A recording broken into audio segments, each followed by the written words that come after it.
आप देख रहे हैं अल्फा डिफेंस हिंदी में आपका स्वागत है। आज के इस वीडियो में हम लोग बात करेंगे वर्ल्ड की अलग अलग नेवीज के बारे में और समझेंगे कि क्यों वर्ल्ड की नेवीज का फोकस एयरक्राफ्ट कैरियर्स की तरफ जा रहा है।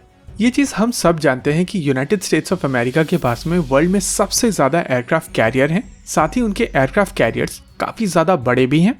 इफेक्टिवली 11 एयरक्राफ्ट कैरियर्स के साथ में यूनाइटेड स्टेट्स ऑफ अमेरिका की नेवी के पास में पूरे वर्ल्ड में जितने एयरक्राफ्ट कैरियर्स हैं उसके आधे एयरक्राफ्ट कैरियर्स केवल उन्हीं के पास हैं।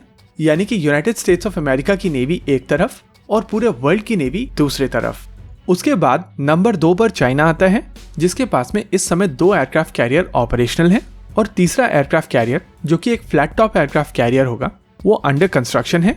तीसरे नंबर पर ब्रिटेन आता है। इस समय ब्रिटेन के पास में 2 एयरक्राफ्ट कैरियर्स हैं, पहला HMS क्वीन एलिजाबेथ और दूसरा HMS prince of Wales. Britain के दोनों aircraft carrier Chinese aircraft carrier से बेहतर हैं और ज्यादा डिस्प्लेसमेंट वाले एयरक्राफ्ट कैरियर्स हैं, लेकिन ब्रिटेन की तरफ से और एयरक्राफ्ट कैरियर्स के ऊपर काम नहीं किया जा रहा है। वहीं चाइना तीसरे एयरक्राफ्ट कैरियर के ऊपर काम कर रही है और आने वाले समय में चाइनीज नेवी के लिए और एयरक्राफ्ट कैरियर्स बनाए जाएंगे। इफेक्टिवली नंबर 4 पर आता है इटाली। इस समय इटाली के पास में भी 2 एयरक्राफ्ट कैरियर्स हैं। उनका अभी का एयरक्राफ्ट कैरियर जेसेपी गैराबाल्डी ऑलरेडी ऑपरेशनल है, लेकिन साल 2022 में ये एयरक्राफ्ट कैरियर एक 30,000 टन डिस्प्लेसमेंट वाले LHD से रिप्लेस कर दिया जाएगा।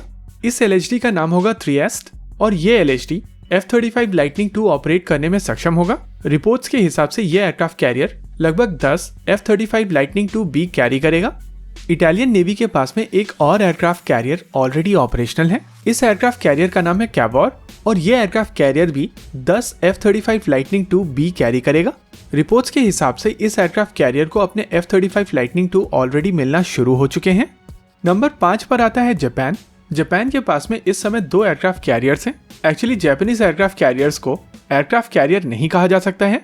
अपने कॉन्स्टिट्यूशन के चलते जापान अपने एयरक्राफ्ट कैरियर्स को हेलीकॉप्टर कैरिंग डिस्ट्रॉयर कहता है और आइजुमो और कागा नाम से 2 एयरक्राफ्ट कैरियर इस समय Japanese maritime self defence forces के पास में अवेलेबल हैं।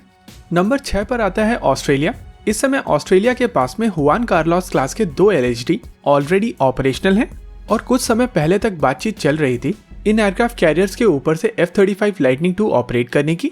हालांकि कुछ बजट कॉन्स्ट्रेंट्स के चलते ये चीज आगे नहीं बढ़ पाई है और कई जगह पर मीडिया की तरफ से ये रिपोर्ट किया गया है कि ऑस्ट्रेलियन नेवी इस चीज को लेकर आगे नहीं बढ़ने वाली है। लेकिन कुछ समय पहले ऑस्ट्रेलिया की तरफ से अपने बजट को चेंज किया गया है और कुछ एडिशनल मनी ऑस्ट्रेलिया ने अपने डिफेंस मॉडर्नाइजेशन में ऐड किया है। इस चीज को देखते हुए वापस से F-35 लाइटनिंग 2 इंटीग्रेशन को लेकर बातचीत शुरू हो चुकी है। नंबर 7 पर आता है भारत। भारतीय नौसेना इस समय एक एयरक्राफ्ट कैरियर ऑपरेट कर रही है और दूसरा एयरक्राफ्ट कैरियर INS विक्रांत अपने सी ट्रायल्स में है। वहीं तीसरे एयरक्राफ्ट कैरियर को लेकर इंडियन नेवी की तरफ से पुश किया जा रहा है और अभी तक ये चीज क्लियर नहीं है कि इस एयरक्राफ्ट को लेकर भारतीय नौसेना को अप्रूवल मिलेगा भी या नहीं। नंबर 8 पर आता है फ्रांस। फ्रांस के पास में इस समय एक एयरक्राफ्ट कैरियर है और ये nuclear powered aircraft carrier Charles de Gaulle नाम से जाना जाता है। फ्रांस आने वाले समय में एक और एयरक्राफ्ट कैरियर बनाने वाला है और ये एयरक्राफ्ट कैरियर एक सुपर कैरियर होगा। नंबर 9 पर आता है रशिया। रशिया के पास में इस समय एक एयरक्राफ्ट कैरियर है और इस एयरक्राफ्ट कैरियर के साथ में भी बहुत सारी परेशानियां हैं। वैसे पास में रशिया ने कई एयरक्राफ्ट कैरियर्स बनाने की कोशिश की है, लेकिन इकोनॉमी के चलते उनकी एयरक्राफ्ट कैरियर को लेकर ड्रीम पूरी नहीं हो पाई है। पहले सोवियत यूनियन और बाद में रशिया की तरफ से एयरक्राफ्ट कैरियर बनाने की कोशिश की गई है, जैसे कि प्रोजेक्ट 1153, प्रोजेक्ट 1143.5, प्रोजेक्ट 1160, प्रोजेक्ट 1143.7 और लेटेस्ट प्रोजेक्ट 2300E। ये सारे ड्रीम्स इकोनॉमी के चलते पूर्ण नहीं हो पाए थे। वहीं स्पेन के पास में एक एयरक्राफ्ट कैरियर है।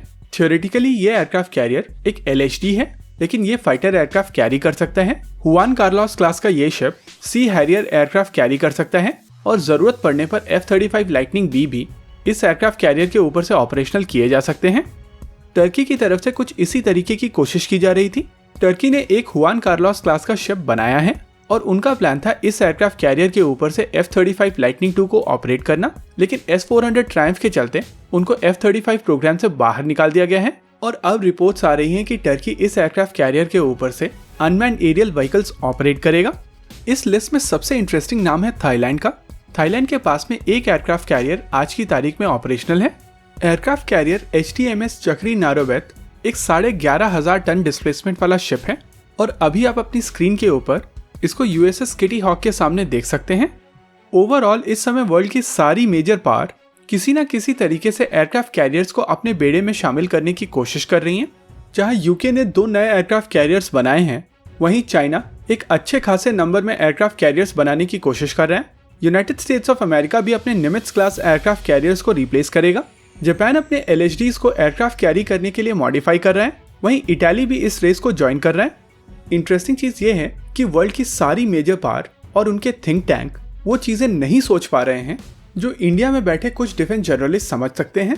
बिना किसी ऑपरेशनल बैकग्राउंड के, बिना किसी स्ट्रैटेजिक डेटा के उनको ये सब चीजें अपने आप पता चल जाती हैं, और अगर आप उनके एनालिसिस से एग्री नहीं करते हैं तो आपको कुछ नहीं आता है। एनीवेज, वर्ल्ड की सारी मेजर पावर्स ये चीज समझती हैं कि आने वाले समय में हाई सीज बहुत ज्यादा इंपॉर्टेंट होने वाली हैं, और वर्ल्ड का जो सारा ट्रेड होता है वो आमतौर पर सी रूट्स के थ्रू होता है।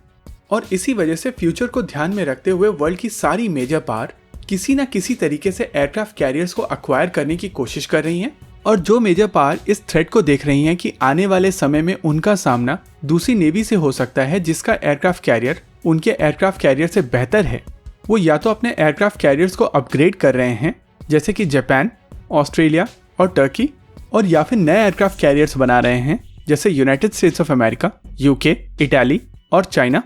जिस तरीके से टेक्नोलॉजी आगे बढ़ती जा रही है उस हिसाब से सी डिनायल आने वाले समय में एक बहुत अच्छा ऑप्शन नहीं रहेगा।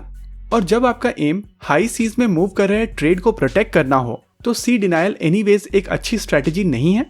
इस चीज को समझने के लिए गल्फ ऑफ हॉर्म्यूज में हुए कुछ इंसिडेंट्स को लेकर चलते हैं।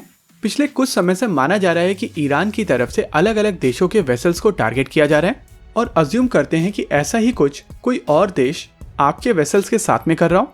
अगर आपके पास में उस इलाके में सबमरीन्स हैं तो इतने सारे छोटे बोट्स आप उन सबमरीन से कंट्रोल नहीं कर सकते हैं, और आने वाले समय में वहां पर अनमैन्ड वेसल्स भी होंगे। वहीं पर अगर आपके पास में दूसरे शिप्स हैं जैसे कि फ्रिगेट्स, डिस्ट्रॉयर्स या क्रूजर्स, तो ये इतनी तेजी से उस इलाके में नहीं पहुंच पाएंगे। वहीं पर एयरक्राफ्ट कैरियर फाइटर जेट्स की मदद से एक काफी बड़े इलाके के ऊपर एयर डिफेंस कवर प्रोवाइड कर सकता है।